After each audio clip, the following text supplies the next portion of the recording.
Washington football. Woo!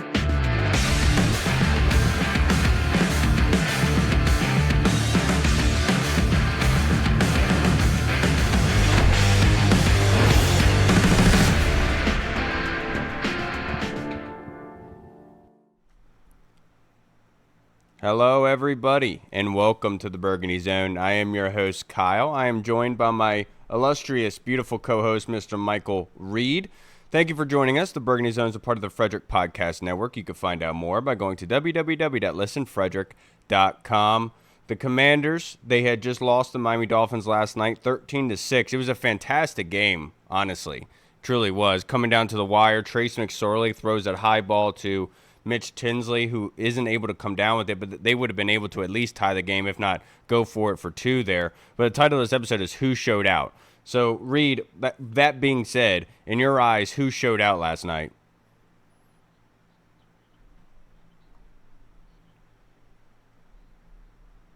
Processing super fast. It was a lot of shorter throws, but they were right on the money, exactly where you needed them to be. So that's the easy answer. I'm gonna go. You said Jayden Daniels, right? My bad. You were muted on here. My fault. Oh no. Well, I said that's the easy answer. I mean, Yeah. just getting the ball out, making quick decisions, being decisive, getting the ball out accurately, on time, and rhythm. But I'm gonna go with somebody else. I'm gonna go with somebody who just impresses you. And we heard about him all camp. We heard about him last week. We saw him again last night, just flying around. Tyler Owens, dude. He's everywhere. That guy cannot be stopped. He's everywhere. Yeah, everything all at once. He's one of those beautiful movies or whatever. He's all over the goddamn field. He's like that movie. Yeah, you're absolutely right. Tyler Owens really does make a mark. I said it on Twitter last night. He's after he made a couple plays, especially when he tracked down that ball carrier, was able to stop the touchdown. You know, I said immediately he's making the 53, dude. I mean, there is make no mistake about it. It's definitely happening at this point. But before, like, the one thing I did want to talk about a little bit was the offensive line. I thought they did a pretty good job. They kept Jayden Daniels upright for the most part. It was more so with Jeff Driscoll and Trace McSorley that things kind of went by the wayside. Jamin Davis got a strip sack later on in that game with a really nice inside move on that left tackle. And that burst, you see that speed, you know. As soon as he hits that inside foot, the left tackle didn't stand a chance. All he had was an arm, and Jamin just runs right through it and is able to get that strip sack. You know, I'm really happy for Jamin, of course, but, you know, we do have to be realistic about that situation. And people are beating up on Chris Paul at right tackle. Like I said this last night in the recap, dude, he's going against Chop Robinson, who was Miami's first-round pick, and this is like our third-string right tackle that is going up against him. Like, Miami is stacked, dude. And they also have Muhammad Kamara, who I really wanted out of this previous draft. And they have him too, so it's like, man, my goodness, man, they're freaking stacked at this moment. But, you know, it just goes to show you that you're going against quality talent there for Chris Paul, and you would like him, obviously, to not be able to give up a sack there, but it's not like you're going to kill the guy for it. Yeah, I think, and plus it's just a cool moment. I mean, Patrick Paul obviously being drafted to the Dolphins, left tackle there. That moment after the game was pretty sick. But you can't really fault them. In Miami, that was one of their weaknesses last year was the pass rush. Get into it. They made it a point to improve the what they could with the pass rush. And plus, Anthony Weaver, such a good. We heard about for a while that he was a candidate that we're interviewing for a head coaching spot, and we didn't think he would leave Baltimore because we thought he was kind of going to be next up to take over that defense. But he did. He made a good decision, and now he gets to show out. And I like what the Dolphins are doing, and I like Mike McDaniels because he's funny, and that brings me joy. Dude, it was so funny. I had the game on, and Katie comes in, and they're interviewing Mike McDaniels because I'm watching on NFL Plus, so it's automatically showing like Miami's broadcast, and they're interviewing Mike McDaniels, and she was like, "Who is that?" And I was like, "Who's that nerd?" I was like, "That's Mike McDaniels. That's their head coach." And she was like, "How old is he?" I was like, "I think 40, I think, something." Yeah, he's young. Do you know Dan Soder, the comedian, the comic? Yeah. I thought you were talking about the dude we went to high school with. No. That's Dan Soder. No, Dan Soder. Oh, I'm sorry. There was a huge difference in name there. Yeah. There's one letter. But he was like best friends with Mike McDaniel. They're still best friends. He was like best friends with him growing up and shit. Going to high school, he's like, it's so weird seeing that guy be the head coach because I know things that he's done. He's like, but he's always loved football, so that's sick. But he was a bad boy. I say, Yeah. hell yeah, Yeah, brother. I know Oh, there'd be people out make there. make bad boys a cool thing Yeah, again. It's I'm not sure cool to be a bad boy there's anymore. people out there would say the same about me as well. Oh, dude, especially your victims. Oh, dude, come on, man. But Diami Brown had 3 catches last night for 19 yards. He showed his versatility and his route tree. You know, a lot has been said about Diami and only being like a threat in the vertical game, but he showed out in that wide receiver screen to the outside early on. Jayden Daniels' first completion. You saw that burst upfield, running quick outs and hitches. He did a very good job last night, I thought. He was somebody who every fan podcast, everybody was sure the Army was going to get cut. Everybody was like, he's the only guy that makes sense if you think about it. Like, I mean, he hasn't Hmm. really improved anything. He wasn't taking with his coaching staff. What a turnaround, dude! Now he's in contention to possibly be the number 2 wide receiver. Good for Diami, man. That's awesome. That's huge. Yeah, Putting and in then that work. Ben Sinnott showing again that he's a freaking tank, dude. That nobody can bring him down. He had a couple catches himself. Luke McCaffrey coming up with a big catch, 2 receptions for 30 yards, and it's really cool to be able to see that because that was a tough catch for him to make. And then Jeff Driscoll having the wheels, man. My Yeah, goodness, he went 11 of 15, 82 yards, 4 carries for 45 yards. yeah. I know. Obviously, Mariota is going to be the number 2, but like with the way Driscoll's played, we only saw one quick series from Mariota. But like with the way Driscoll's played, like I would be comfortable with Driscoll going back there being the second quarterback at this point. He's played well, and also shout out Mike Sanders still. That dude is just a dog. He's exactly what we thought he was going to be. He's just breaking off blocks, making big tackles, always involved. That's a guy that you build your defense around. Yeah, and then Martavius Bryant got onto the field. He popped that ball loose that they were able to get back. I think Cole Turner had tipped it for an interception, and then Martavius Bryant is actually able to knock that ball out in order for us to get in the closing minute or so. And so Martavius just having a nose for the football. It's really cool. Maybe they should try him out at corner because that's one thing that everyone is kind of piling on. Because with Benjamin St. Juice, you know, like everyone was kind of getting on Benji when he gave up that touchdown in the back of the end zone. Look, yes, because it's a white boy, it's always going to get blown up and everything like that. It was bad. He got abused by somebody who's, what Yeah. was the dude's name again? Some Michael or Rivercraft or something. something like that. Yeah, like what kind of a name is that? First of all, Benjamin St. Juice. How did you let that guy beat you off the line that badly? But You like know, that's one of it the was like things he that was Joe Jackson. He was Michael Jackson. He just abused him. It was oh my bad. god. It's funny because Dan Quinn had said early on in the week they're not doing things like they normally would in the season, scheme wise, play calling wise, especially on defense. Like what they're doing is they're putting these guys in really tough situations in order to say what can they do, what can't they do, and you're seeing a lot of it. We saw it with Emmanuel Forbes in week 1 against the Jets, where they're putting him in a lot of man situations, not a lot of safety help over top. But like that's the sort of thing where can you recover? Can you go over and fight that ball? And credit to Tua, that was a perfectly thrown football. And like obviously you can't get beat on that sort of play, but that's what happens when you're not playing great smart football, right? Like there's got to be ways for you to derail that route. So it's not a perfectly thrown ball. If you're able to screw up that timing a little bit by putting your hands on the wide receiver, making him work a little bit out of that break, maybe Tua doesn't throw that ball right on the money. Maybe it becomes incomplete because it's too far out in front. That's one of those things that you always have to do. Quan Martin was flying all over the field, Yeah, yeah. but right now, as we know it, this is going to be the last time probably we're going to see Jayden Daniels live before week 1 going He's against the not playing Bucks. this one. Yeah, Yeah, I would imagine. You never he's not know. going to. He's not. Whatever Dan Quinn decides, whatever. But He's basically seen enough. last night he was 10 of 12 for 78 yards, 2 rushes for 13 yards. His QB rating was a 93.8.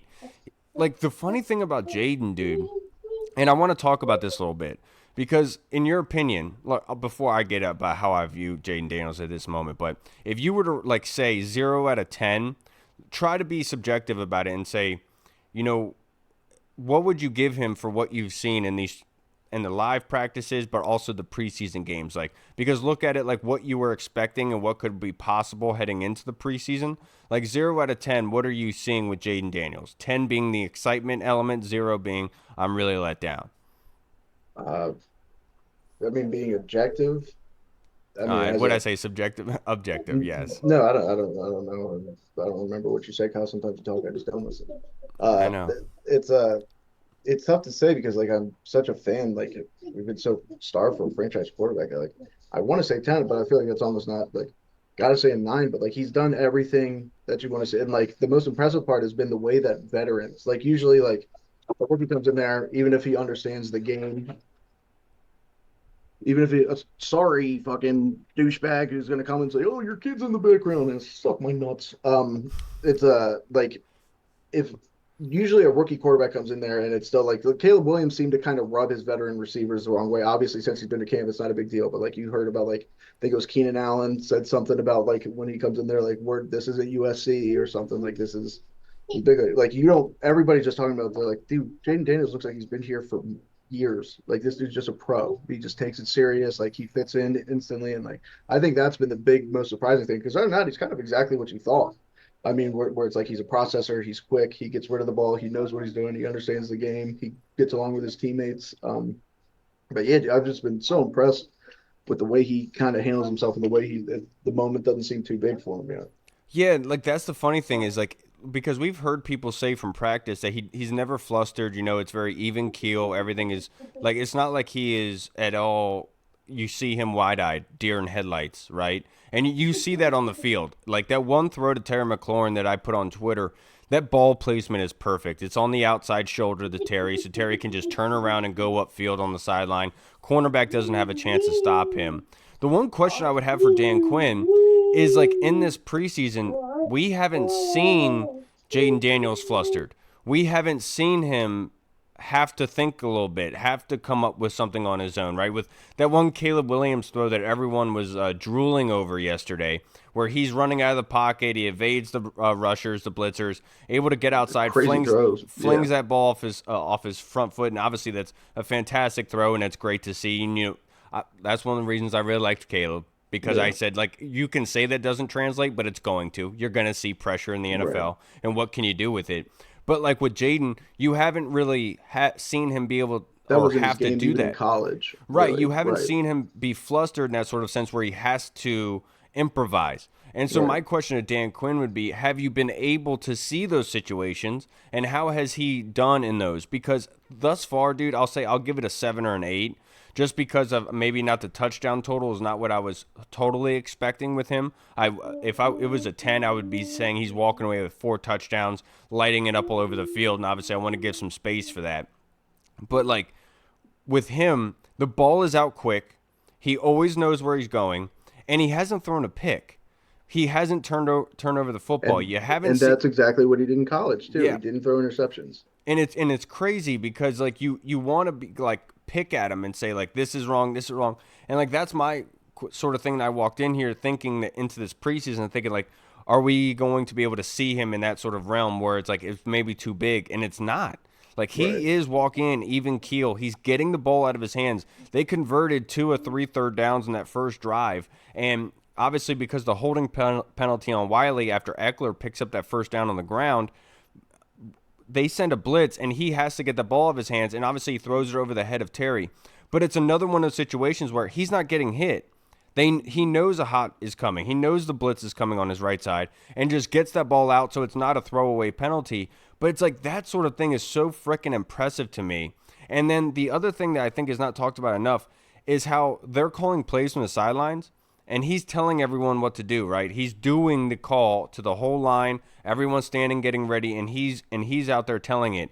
Because like in my back of my mind, I'm thinking when they're in the huddle, the coach is ripping the play call off and they're just repeating it to them. It's not like they hear the play call and then they reiterate it to the Right. Right. guys, Right. right? Where Like he's he actually clearly understands what's going on. right. And like that's my Yeah. whole thing here is like everything that you're seeing, like you're trying to find the bad stuff. And I guess the only bad thing you could honestly say was that first pass to Eckler last week.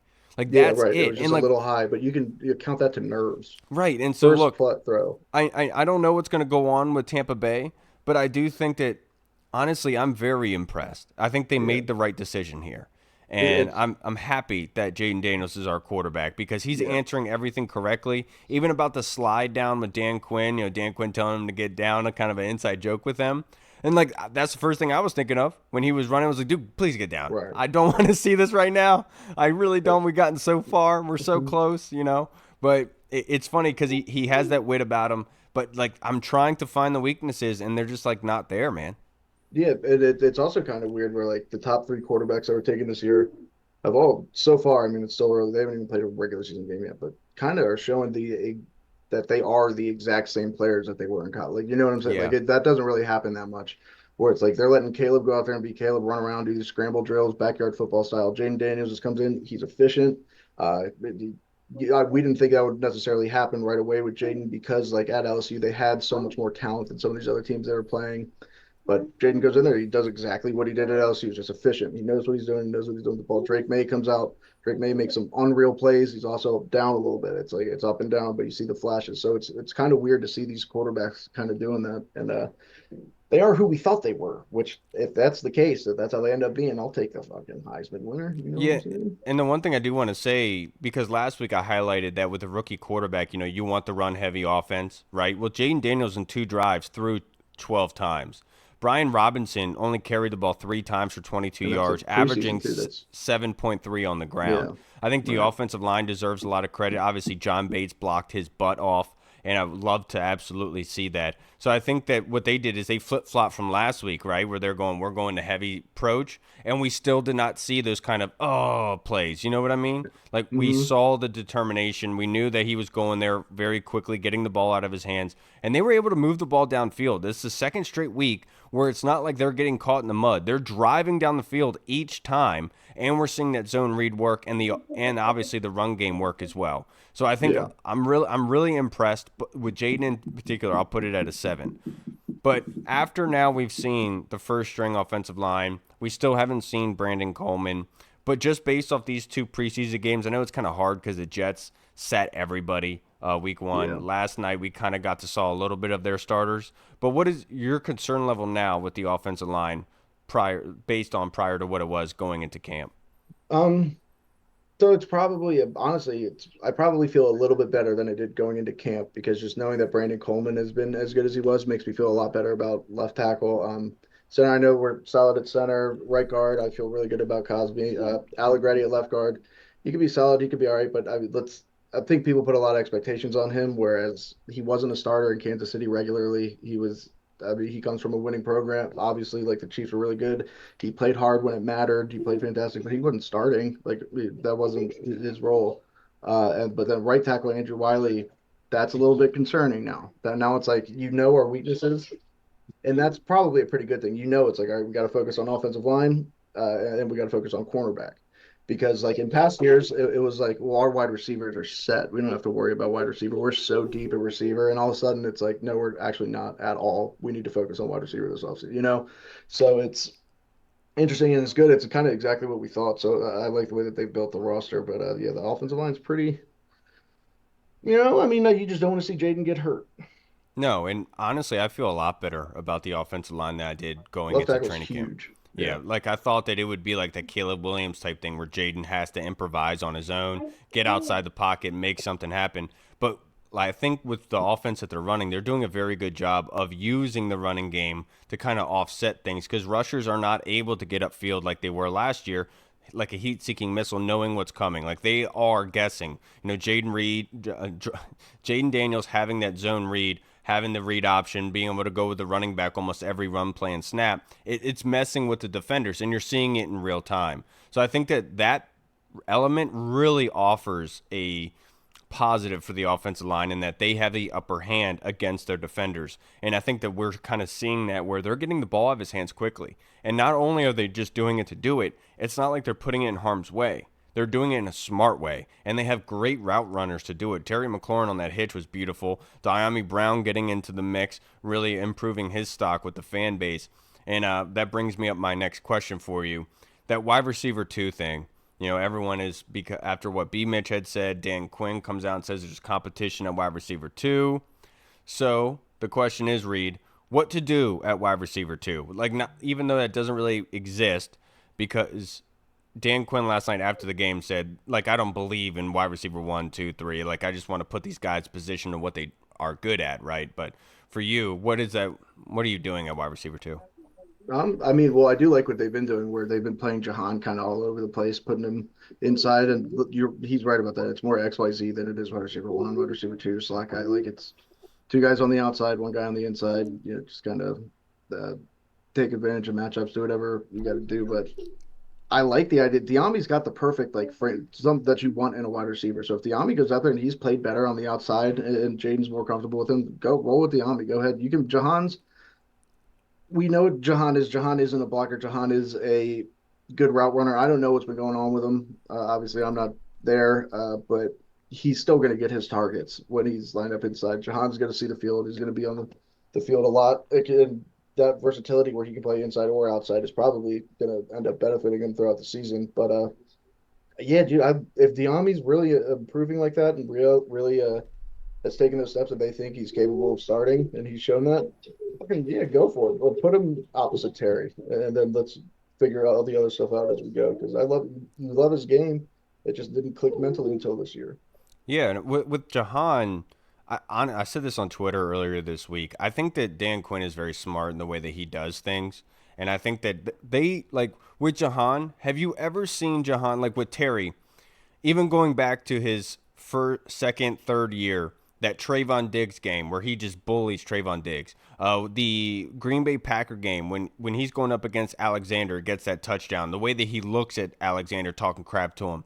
You've never seen that sort of element from Jahan, right? Like that Super Saiyan type of attitude. And I think this is what they're trying to get out of Jahan, if that makes sense. Like they're trying to get him to get that competitive edge. Maybe he is being just Jahan going through the motions, working hard, of course, but like having that extra edge and to say like this is mine, like I have something to prove sort of thing. Right. And that's a smart way to go about business if I'm being perfectly honest with you, especially with Jahan. Maybe Jahan does respond to this and I hope that he does. But with Dan Quinn's comments, the kind of it just really tells me that we're just making something out of nothing.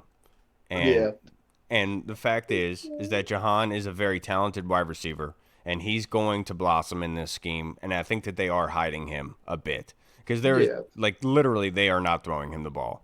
That's yeah, and it's also kind of like Jahan was a lot of people kind of took what Jahan said when Jahan was like they didn't DQ didn't draft me, like they're like he's right about that though. They have no obligation to be like you're guaranteed to start on the opposite team, Right. dude. Like you're guaranteed. It's like he knows that that's a good thing. People got to stop taking that as a bad thing. Like he knows, okay, they don't have to, so I got to work hard. I got To to your do what I got to point, do. a commenter on our last episode made a fantastic point. I'm sorry I forgot your name, brother.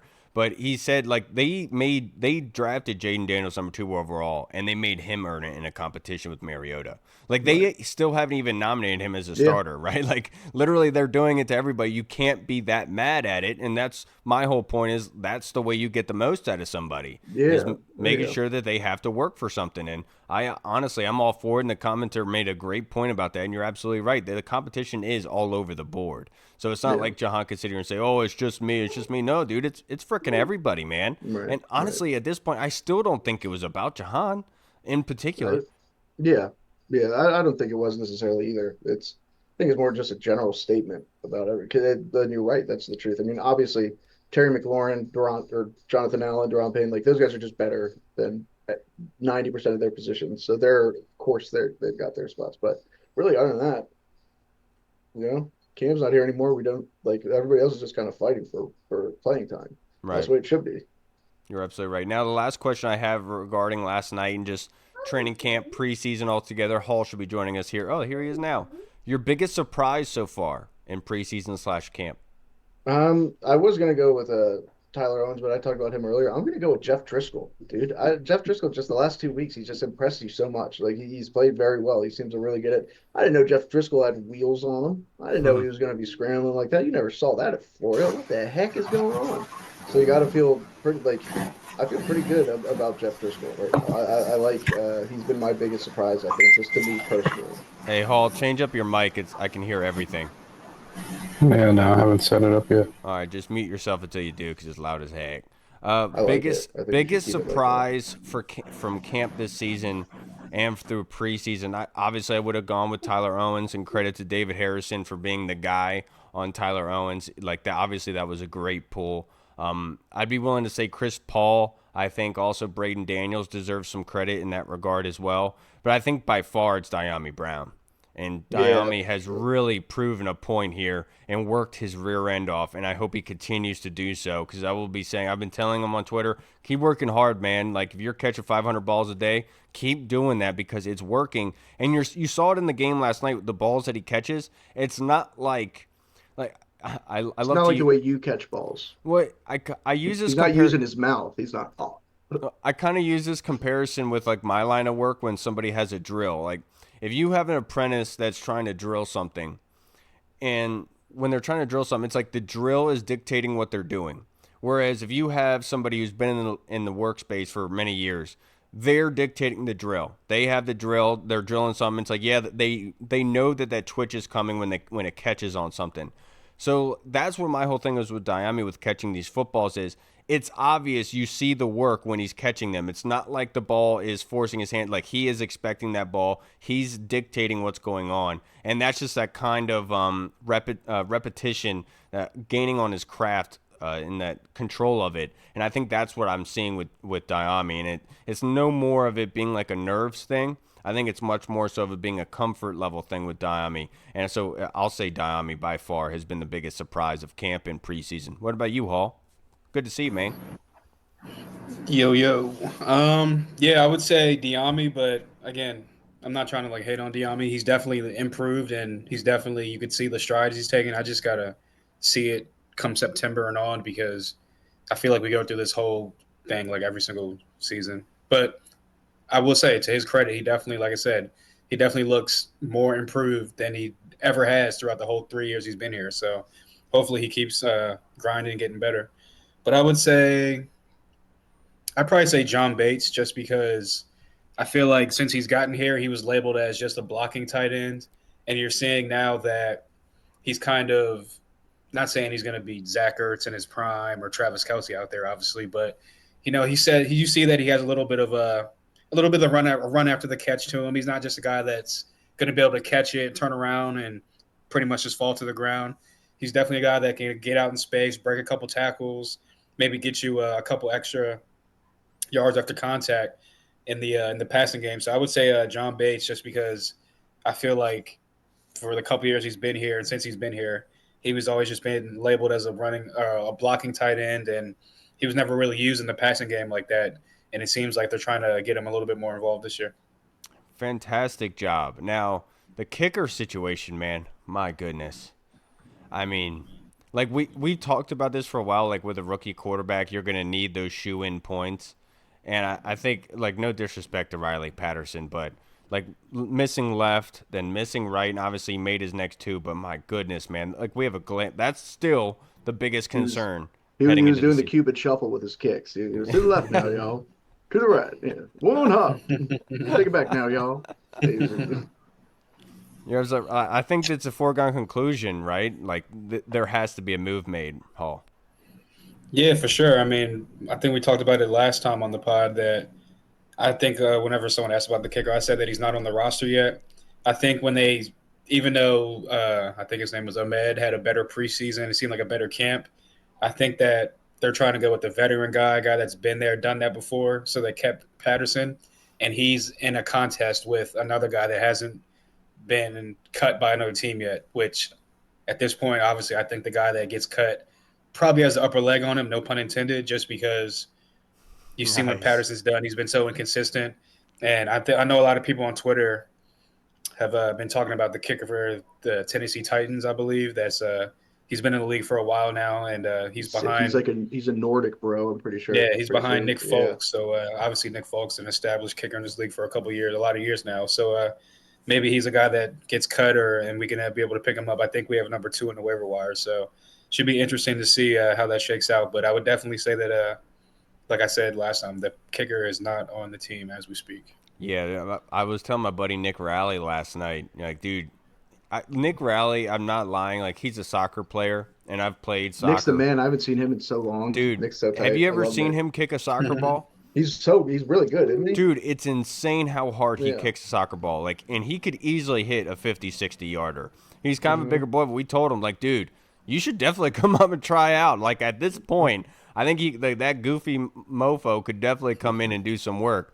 Because I think at this point it's glaringly obvious. You can't go into the season with a 50% mark. Like he's what 2 for 5 so far in the preseason. Something like that. Yeah. And with Ramiz, remember what David Harrison and others said, or I think it was Felix Trammell who said it. When he was kicking, it was like that blew it kind of kick where it was like that low drive, and like that's the sort of thing that I think that the reason why they went with Patterson is Patterson might have had a little bit more power, and they might have felt more comfortable in that regard, and that's why I think Ramiz probably was let go of, not because of the accuracy, but just purely based, can you get the ball off the ground? But so I think it's a foregone conclusion, man. I think they should bring in David Beckham. That would be sick. Or Wayne Bring him in, Rooney. let him. No, fucking no. I want David Beckham, dude. David Beckham. Have him and you Sam do. Hartman just have a hot off. Obviously, David Beckham will win, but that would be sick. Now, let's go into our questions to wrap up this episode, boys. Reed, this is from the Colonel. Even if he wasn't playing against the starting lineup, Tyler Owens was an animal yesterday. Most impressive was him chasing down Miami running back Chris Brooks from behind after a 59-yard run and making a shoestring tackle. We are pretty deep in our safety room. Does he squeak in? I think so. I think he has to. With this new staff, they don't have commitment to a lot of these guys. Where like it's like if you're out there, you're playing the best ball, and it's first of all with Owens, this is something like this isn't a new thing. It's not just like he went out there and had 2 good games. Like people from day one that he was here, like from mini camp, people were talking about how impressed they were about how he was flying all over the place and how athletic he was. Then you get into training camp, and every single person who we brought on here, insiders and stuff, who we said, who should we watch out for? They were like, Tyler Owens, dude. This kid is everywhere. He's making an impact. And then he goes out in the games and shows it. He's making a team. Now, who does that come at the expense of? Because they have a lot of safeties. I mean, they have Quan Martin, Jeremy Chin, those are the 2 starters. I would imagine Percy Butler is still going to be here because of his versatility. Jeremy Reeves, special teams. They drafted Dom Hampton. Is he going to make it? Derek Forrest, he was a former starter. What is going to happen there? So it's going to be real interesting to see. But yeah, I do think Tyler Owens, you got to make a space on your team for somebody like that. Yeah, like yesterday he had 3 tackles, 1 tackle for loss. When you watch the run game, there was one play in particular last night where it's like a run to the outside. And whenever that happens, it's almost like water. And let's say you have like a leaking boat and you got water coming up through. You need somebody to come in and plug that. And like you see the run play developing. So somebody has to plug it on the outside, has to be that outside contain in order for that ball not to reach the sideline. And all of a sudden, Tyler Owens, like a lightning bolt, flying up to that point and doing exactly what you want to see out of that defender. And he comes up and does it. And when I saw that, I was like, dude, he's making the 53. He's right where he needs to be. He's always making a mark. And then being able to trail that running back, like you said, Colonel, saved a touchdown. And that's the sort of thing that's going to impress coaches. Let's go back to what Terry McLaurin really, like when he was able to chase down that Cowboys game, I think it was, where he chased down that would-be interception return for a touchdown. Like that's something that really resonates with people. And so that's where I'm sitting here saying Tyler Owens is definitely making the squad. I would question the Percy Butler making the squad at this point, just to be 100% honest with you, just based on what you have laid out. I would think Forrest would make it over him. Yeah, but. And the one thing I will say is there's a reason why people were complaining about linebacker depth yesterday, because Keandre Jones was out. Obviously, Bobby Wagner was not playing in the game yesterday as well. And so I would hint that being that there's going to be a lot of safeties playing a lot of the time. I know I think a lot of people have said they played like 6 DBs in Dallas last year, a lot of their starting lineups. I would imagine that's going to be a similar thing. So I think there's going to be plenty of safeties on the 53. Yeah, I think it's going to come down to special teams with the safeties, just because, like Reed said, you got Reeves, who's a special teams All-Pro.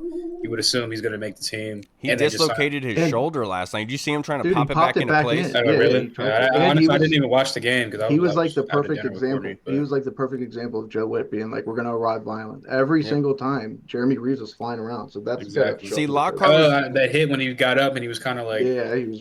Lockhart was pissing me off. They were pissing me off because complaining about Jeremy Reeves not getting having the 2 missed tackles. And I was trying to tell him on that first one in the backfield, he's coming off a block. You know what, Hall? What's a perfect form tackle? is you're coming low, you're taking the thighs out of the defender, of the rusher, and not allowing them to You continue. spread your legs and allow them to take you from behind, right? And you wrap them up and you bring them down, right? And with Jeremy Reeves in the backfield there, he's coming off of a block, and so he's forced to go high, and so that allows only for his arms to be able to touch him, and he doesn't have the tackle. Well, like I was saying, he's great at tackling, guys. Just because he's coming off a block, that's a tough one to make, but that's also one where you abrupt and stop the momentum of the running back where your teammates are supposed to come help you. And so Jeremy immediately comes back with his 2 huge hits right after the 2 missed tackles, kind of making up for it. And I love the way he plays the game of football, man. Yeah, no, I agree. Definitely. Like I said, I think he's definitely going to make it. Yeah, I think Owens definitely does make it, and I think that it's going to come out of special teams. So between Hampton, I'd say Derek Forrest and Percy Butler, between those 3, I was 2 gonna of say, those isn't guys, one Butler's maybe 2 of considered those the better guys. special Yeah, teamer out of all them? yeah, Butler's exactly. considered Special like a team. I very think good Butler's special teamer. a better special teams guy because I think he's a little Yeah, bit better in space, more speed. But right. so yeah, 1 or 2 of those guys out of Hampton, Butler, and Forrest, I think might be on the bubble. They're iffy to make the squad. So yeah, I mean, Owens is a guy that, like Reed talked about, a lot of people are talking about be on the lookout for him. He's a guy that's been flashing. For him to not only do it in practice, but then for it to translate not only last night, but the first preseason game as well. I think that he's definitely a guy that has, I'm not going to say secured his spot, but definitely has made a even better case for himself to be on the 53. Right, because Yeah. like the one thing you're concerned about is like allowing him to be on the practice squad and somebody being able to pluck him. Like to your point, I think he's made such a great impact that somebody would be willing to do that, and so they have to keep him on the 53. Yeah, that's why somebody like Dominic Hampton, who you drafted, Yeah. you could develop, you could store him on the practice spot, I'm sure, and kind of get him more acclimated to the NFL in his new position. Now, this next question from the Colonel is for you, Reed. I know the front office, coaches, and Reed are enamored with Sam Hartman. However, as you've said in the past, the best ability is availability, and Jeff Driscoll has been putting on quite a show during Hartman's injury absence. Has he played himself onto the 53-man roster, or is it going to be a last-minute nail-biter? Who, Driscoll? Yeah. I think Driscoll. Like we talked about, Kyle, during the break. I honestly, with the way Driscoll's played the last 2 preseason games, I'd be all right with him being the backup. I know that that's not going to happen because Mariota, he's got more experience, and it's only 2 preseason games. Unless Minnesota's willing to offer something for Mariota. Right. Yeah. I mean, but I mean, he played well, but so I like Driscoll, and yeah, so it sucks too because Sam Hartman, you want to keep him around just for ticket sales. We gotta, you know what I'm saying? So like you want to bring the boys and the girls out to the games. You want them to see Daddy Hartman. No, Daddy Hartman. You want him to be out there, but yeah, I don't know. I guess he's gonna get stored away. But yeah, I would imagine 3 quarterbacks do Driscoll will until Mariota's healthy. Then I'm sure they'll activate him. Unfortunately, I don't think there's any way you can let Driscoll walk. And like Hall made a great point on our last podcast talking about how all the quarterbacks in the first game against the Jets really did a good job. Like they all look the same, where they're using their legs to pick up yardage, but they're also getting the ball out they quickly. didn't change the offense at all. Right, and like all 3 of I them. think that Yeah. was such a great point and smart point by Hall. And like I think that you cannot allow him to walk because of that. Because if something were to happen, God forbid, knock on wood, just saying that, you don't want to be put in that situation where you do have to adapt things. And obviously with Mariota and his injury concerns that he has as well, would you really feel comfortable with him being out there for multiple games? I don't think so. Also, real fast before you go, Hall, isn't it crazy to think that if they stock Sam Hartman on the practice squad, that there's gonna be a higher attendance at the practice squad at the practices than there will be the games because everybody wants to see that boy. It's a good point. It's a very good point. Yeah, thank you. Yeah, I think that I actually think Hartman will obviously we'll see what happens with Mariota when how long he gets with his injury or whatever, but I think obviously he's submitted as a number 2. You can just by the number of preseason snaps he had against the Jets and probably would have had against the Dolphins, you can pretty much say he's the more veteran guy. He's definitely locked in as a number 2. Whether his play says he should be or not, that's up for debate. But I just think Brian Johnson knows him. He obviously him and Jayden are clicking, so I think they'll just keep him around just for the veteran presence. When it comes to Driscoll and Hartman, I kind of go back to you see Jayden Daniels. Like Hartman talked about how they were like the whole like pre-draft, like rookie stuff. They kind of like hung out. They trained together. They've been boys for seems like the whole offseason leading up to this moment. So they walk out to practice together. They carry the basketball together. So I think that Reed is so jealous. I know. I think that they keep I think they keep Hartman around Kyle. once he gets healthy. I think he'll be the third quarterback, and I think if they can stash Driscoll on the practice squad, that'll be cool as like a reserve fourth guy. But I think that just because what Jayden want, I think Jayden would want Hartman in the room just for like the camaraderie, the brotherhood, Something to look just at. to make a little bit right to make the quarterback room a little bit better in Jaden's eyes. And I think that could you imagine that Cliff Kingsbury and Hartman in the same room? That's what I've been saying, dude. That's fucking. I'm just now seeing the That's vision a you've been talking Kyle's about. It's crazy. dream threesome. No, but yeah, I think if it comes down to it, I think Hartman will be that third guy, and Driscoll will either be practice squatted or he'll be let go, and he'll be that reserve guy in case something happens. They'll try to bring him back on at some point in the season. Yeah, Kingsbury and Hartman is my nightmare rotation because the whole time I just get so insecure. I would just be like, I'm fucking fat as hell. I'm so ugly. These guys are so attractive. What the fuck? And then I would say, please, fine, do whatever you'd like to. yeah, I'm sure you would. Hall, this next question is from the Discord, Mr. Tim Towner. Which players will sit next week versus New England because their roster spot is locked up, and which are going to be playing for their football future?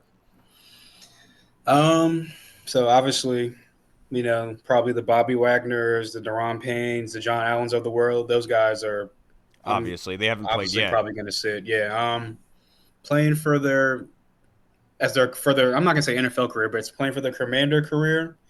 I'd say, like we just talked about with the safety position, I'd say a guy like Derek Forrest and Percy Butler. I'd say that's a battle that should be looked at in that third preseason game. Who's flashing more? Who's out there on special teams more? Who's getting more snaps, more reps? If you want to go lineman, I guess maybe Chris Paul. Maybe he's a guy that might be on the back end of the roster. I know line depth is a problem right now, so maybe he does sneak on just because he can play guard and, God forbid, but left tackle. But yeah, so I would just leave those with two positions. You guys got more, but I would say Percy Butler and Forrest, and then maybe a guy like Chris Paul, or three guys that I would keep an eye on to see what happens. Yeah, obviously, I think Brian Robinson and Eckler wouldn't be playing next week. I think that's an easy one. I think Diami, Jahan, and Terry will not be playing. I think you'll see a heavy dose of Alamedi Zacchaeus.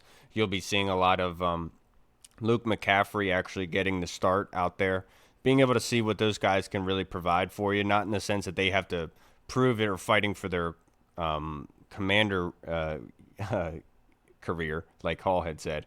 But I think with those sense, I think it's going to be like guys like Cole Turner going to be getting the opportunity. Obviously, he had some drops last night, but he's always trying to fight and prove himself a little bit there. I'm not sure. We probably will see Ben Sinnott and Cole Turner lining up next to each other, but it's not like Ben Sinnott really has to worry about anything. But I think you kind of nailed it already with that, with the offensive line. I think you're right on par with it. I think Jayden Daniels, he played at left guard last night. He'll probably get a hefty amount there as well. Ricky Stromberg at center is going to be playing a lot, and that's probably what I'd go with. It's going to be interesting to see. I think Zacchaeus, however you pronounce it sounds like a gladiator name. It is sick. I think he won't play that much. I think he could, just reading the tea leaves of how well he's done, how well everybody's been saying. It'll be interesting to see who plays more, him or Jahan. What if Jahan's in there for like a good amount of time, and it's like, what the hell's going on? What did Jahan do? So that'll be interesting. Also, what about Jamin? How much is Jamin going to be playing? Because Jamin when he did that, he was going. He wasn't going against. That was in the third when quarter, he made that dude. Strip, yeah. So it's like, and he needs reps. He Or needs fourth to play quarter, that actually. position. It was third or fourth, I think. Yeah, either one, regardless. A lock to make the team usually isn't playing that deep.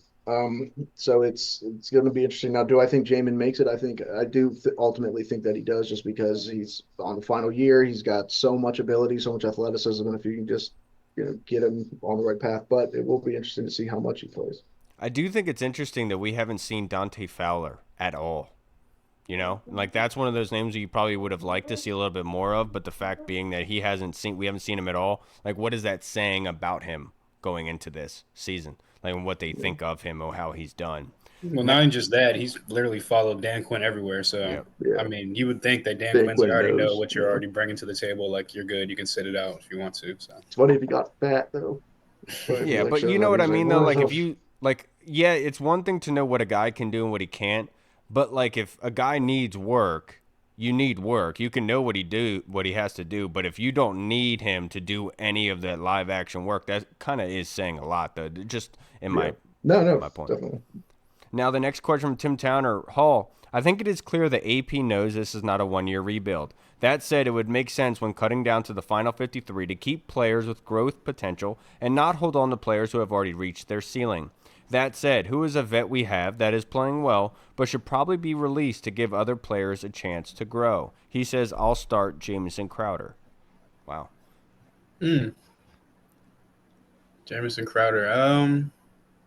I can see where you're coming from with the Jamison Crowder aspect, just because you would think, all right, you cut him, that opens up more reps for a guy like Luke McCaffrey, who you just drafted, and obviously he's still working at the position. So if you get him on the field when you can, get him more reps, more snaps, get him more acclimated to the NFL faster, I guess technically that could be something that could pay dividends down the road and faster than what they maybe have it mapped out. But I do think Crowder makes a team because he's of the punt return aspect of things. A guy Marcus that Mariota. No, I'm not gonna say Mariota. I am. All right. A veteran. I know Maul's been talking about him. I'll say Pittman just because I know he came from the Lions where the assistant GM was there. He knows him very well, but I know Maul. I respect his vision on the game, his eye for the game, and he's been saying Pittman's been out there kind of not playing up to, I guess, what they thought he would be when they brought him in. And he's a veteran guy. He's obviously came here for special teams purposes, but I think he's probably like second or third linebacker behind whoever it may be. So I would say maybe a guy like him, and maybe if McGee can come back faster than whatever the prognosis is for his knee. What I don't even know what his injury update is yet, but if he can get back faster, that would open up a roster spot for a guy like McGee who can get on the field faster, maybe over a guy like a veteran like Pittman. Well, I think that they feel comfortable with Pittman, obviously going into these games as the starting linebacker. Like they haven't been forced to put in Bobby, right? And I also think the injury to Jordan McGee kind of muddies those waters a little bit. And so I think that bringing Pittman here and actually having him make the 53 makes sense. Just having that extra guy behind, like you said, special I know what teams. you're talking about. Yeah, but honestly, I know what he's saying because Pittman lacks the speed. You see him get separated in the pass game and that zone coverage, kind of losing a step here and there. But that's what I'm saying is like it's almost like a David Mayo type of situation, but not entirely. But it's one of those things where you know that he's going to put guys in that position if need be, and that's one of the guys you'd like to have stashed, especially given with Jordan McGee's injury concerns. But for me, Tim, I'll say Marcus Mariota without a doubt. What about you, Reed? No. No, fucking everybody. Everybody. Now the All next question in our Discord from Yam Sensei Reed: why are people in our fan base so quick to turn on some players, yet then claim they always knew a player was good, sometimes after seasons of struggling when they were previously trashing on them for months, if not years? Dude, it's just about Jayden Daniels. No. It's Oh, about it's good. Diami. I was It's just about making a joke. Jahan.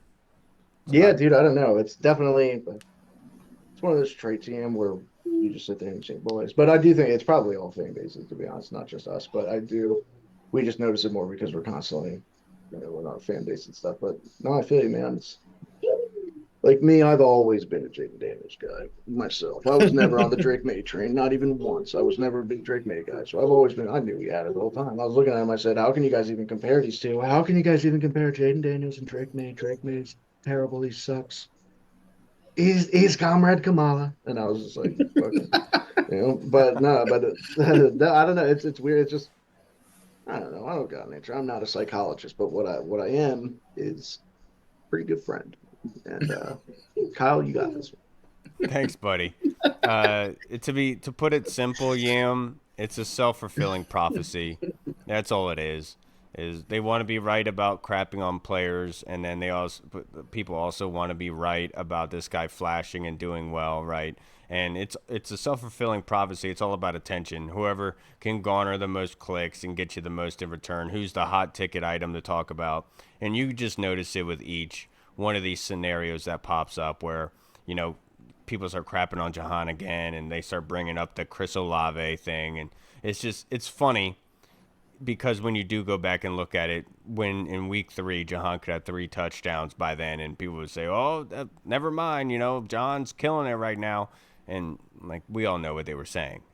So it's funny though, because I did the same thing. I did it with Drake May and Jayden Daniels. I also did it with Dan Quinn. I remember being like, if we fucking hire Dan Quinn, I swear to God, I'm never watching another game. This is gonna be so stupid. And then literally we hired Dan Quinn, and I was like, I'm fucking 100% behind Dan Quinn. I love Dan Quinn. I will die for Dan Quinn. but it's just so funny how it changes. I love it. That's my point here is, though, you're not on a self-fulfilling prophecy. Like, we're here to have fun, Well, talk about our favorite. I have been called a prophet. So I know, but that's the whole point here is that, like, you're not sitting here trying to prove something, that you should be in the league, you should be a scout.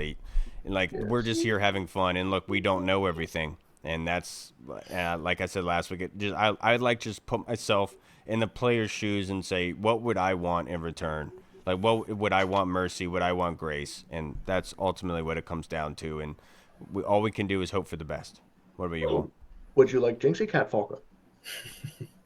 Yeah, I think you pretty much hit it like right on the head. I think it's just people that want to be back patting themselves. They want to be right. They want to be "I told you so" type people, or I'm Mr. Know It All. Like, I know everything. See, I told you. It's either I know it all or I see I told you type people. Like, they just want to be them, and like you said, they just want to be right. They want to be like pat themselves on the back. And at the end of the day, every fan base does this. We just like Reed said, we just see it more here because we just been 20 years of just like a revolving door of the same thing year after year after year, or like cycle after cycle after cycle of regime where everyone supports the player and they get here, and then a year or two in, it's, oh, he sucks. I told you. I knew he was going to be bad. I knew it was not a bad idea. I mean, just recently, you can go back to, like you were talking about, the whole Olave thing and the B-Rob and Sam Howell. Looking back on that, and you know how many people were out there? We won that trade. We got Jahan. We got Sam Howell. We got B-Rob. We fleeced him. Now here we are 3 years later. Everyone, oh, man, Ron Rivera, man, he should have just drafted Olave. Like, what was he thinking? Well, the same thing with Emmanuel Forbes. We all said the same thing about Emmanuel Forbes. My bad. We're cutting off. So but you're right. We did the same thing with Emmanuel Forbes. It was we're taking who over Christian Gonzalez. Then it was, I fucking love Emmanuel Forbes. Emmanuel Forbes is so good. He's picking up his practice. Then AJ Brown happened, and now all of a sudden we're like, he fucking sucks, dude. He shouldn't even be in the league. What the hell? I feel like it's also like when the player gets drafted, like, people are like, all right, bet. Like, whether you like him or not, it's like, all right, he's part of the team now. I'm going to support him. And then when that player doesn't live up to, like, the expectations you had, it's like, even though you don't even know him or have no affiliation to him, it's almost like that person let you down. And now you're just, like, mad about it and pissed about it for no reason. But it's like you have no control of the whole situation. But, again, like Kyle said, I think it really just comes down to, at the end of the day, people just want to pat themselves in the back and be like, I told you so. Everyone wants to feel important. Like Reed, when he goes out working on Saturdays, he wants to be told that he's pretty, that he's to be. I'm a good boy. Yeah. That's part of my kink. And then I say, no, say something else. But that's ultimately what it is. Everyone wants to feel like, I have a certain heckler of mine who last season was just on a Ron Rivera rant and was like, and he still didn't trade up for Justin Fields. Look, stupid. And it's like, Are you gonna bring that up again? The fact that you thought that was a dumb idea not to trade up for Justin Fields? Like, he got traded for a 7th rounder. Do you still think that's a smart idea, dude? But that's the sort of thing, Yam, is like, look, people are gonna talk. Just enjoy your time here as much as you can. Let's just have fun on the ride the wave, do some surf moods. Go full on Spicoli. Yeah, the wave, bro. Now let's go to our last question and the Jesse Slater. Discord. This is from Deluxe. Thank you, Deluxe. Is there a possibility that a player like Jahan isn't flashing in preseason because the offense is vanilla, not running or showing what they plan to do? Could he be lacking confidence because they have a lot on his plate in a versatile role? Curtis Samuel didn't flash in preseason either, if my memory is correct. Hall. Yeah, no, that's a good point. You shouldn't take a lot out of preseason other than you're just going against another team, different schemes, different defenses. Kind of like I know a lot of the people were talking about. Let's see what Jayden Daniels does against the Jets, against the Dolphins, because at this point in camp, you're seeing the same defenses pretty much day in and day out. You know these guys' tendencies. You know how they're going to come in and out of their breaks. So you're pretty much you know what you're doing when you go against your teammate every single day. So I would say that look, the whole Jahan thing. I know people were making a whole big deal about number 2 receiver, number 3 receiver, and someone did make a good point that I don't know why I didn't think about this in the beginning. It's like whether you're number 2 or you're number 3, maybe he's better in the slot anyway. So like, I know someone put a clip on Twitter of his rookie year and like he was making plays, making catches, and what I noticed from that clip was a lot of 90% of it was he was getting free releases at the line. So like, go back to last year, he's going against man cover, he's getting pressed at the line, getting hands on him at the line. Maybe a guy like Cliff, who maybe is a little bit smarter than Eric Bieniemy, might say, you know what? Let's get him off the outside of the typical outside number 2 guy. Let's move him to the slot where he can get a little bit more movement, a little bit more free release, and then maybe we'll get the same production that we had from his rookie year. So I'm not going to sit here and say like, because Dan Quinn obviously went to the media and said what he said for a reason. So he's But he obviously also last night reiterated exactly what you said. I know. Yeah. So I'm just saying he's not blowing them away, or else he would never even said it in the first place.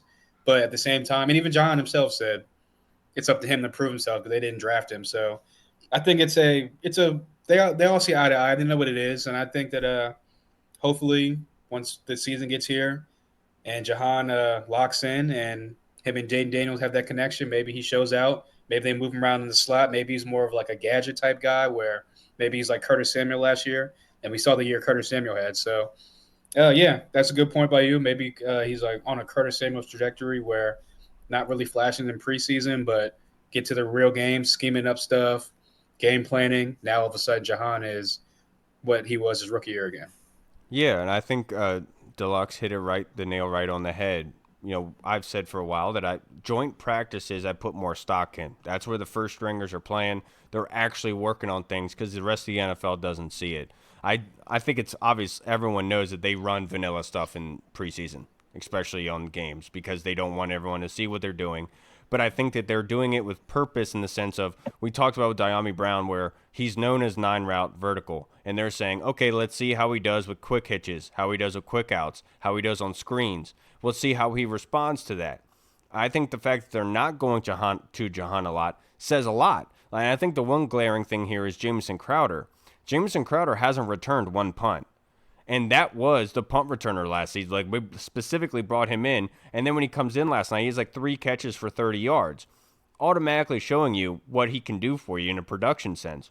So I think that Arch is right in that they are covering Jahan a little bit. They're not opening the arsenal, so to speak, but they're doing things with purpose and a meaning behind it, trying to see what is going on there. So I think that you hit the nail right on the head. I know a lot of people have made a lot of hoopla about everything. All I'll say is let's all complain about players and everything.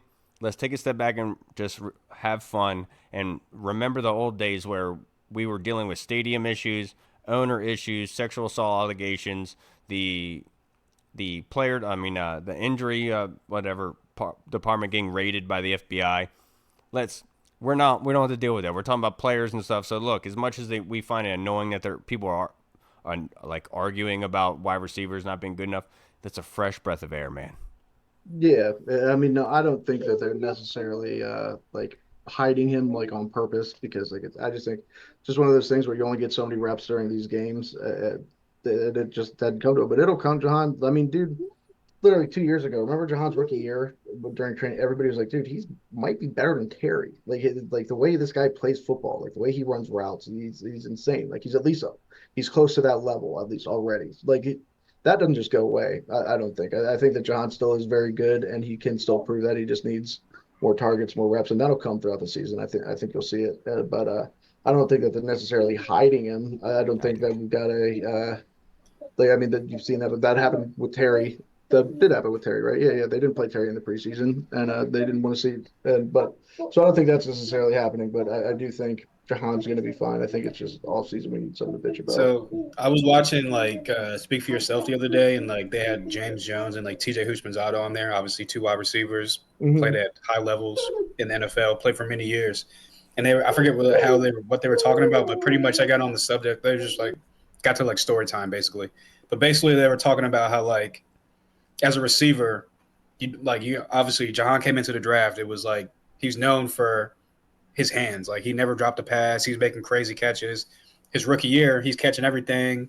He's going deep. He's doing everything, making plays, spin moves. And then they were talking about how like there was like a year they had or a couple game stretch where it was like they dropped one pass and it's like you walking back to the huddle like, man, I catch that every day. I catch that in my sleep. I got the next one like that, whatever.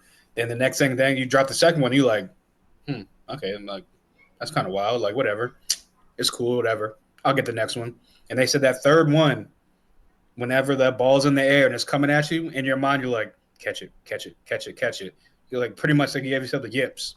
So like they were like once they made another play that they knew they could make in their sleep and made a big catch, made a big play, it was like, come on, man, this is what you do. Like, why are you in your head like this? And it was right back to, okay, lead the league in touchdowns, lead the league in receptions, whatever it may be. So I just think for Jahan, once it gets to the regular season, if he makes one big play, I think he'll be like, come on, like I've already done this. I know I can play in this league. I just got to get back to what I was doing before, lock in more, and I think we'll see a better Jahan. My only point about Jahan and like kind of hiding him in the sense is that Dan Quinn made a point to say that like they want to see these guys in different roles and what they can do, what they can't do. Obviously, we don't know what they do at the joint practices and everything go against the ones at practice themselves, but it's not like they're doing it in the games. It's not like they're making a point to say, hey, Jahan, let's say you do this, do this, do this. It's like I honestly, in my opinion, I think they are doing that during practices, but these preseason games, they're not making a point to do it. And that's why I think that there's something going on there. It's not like they're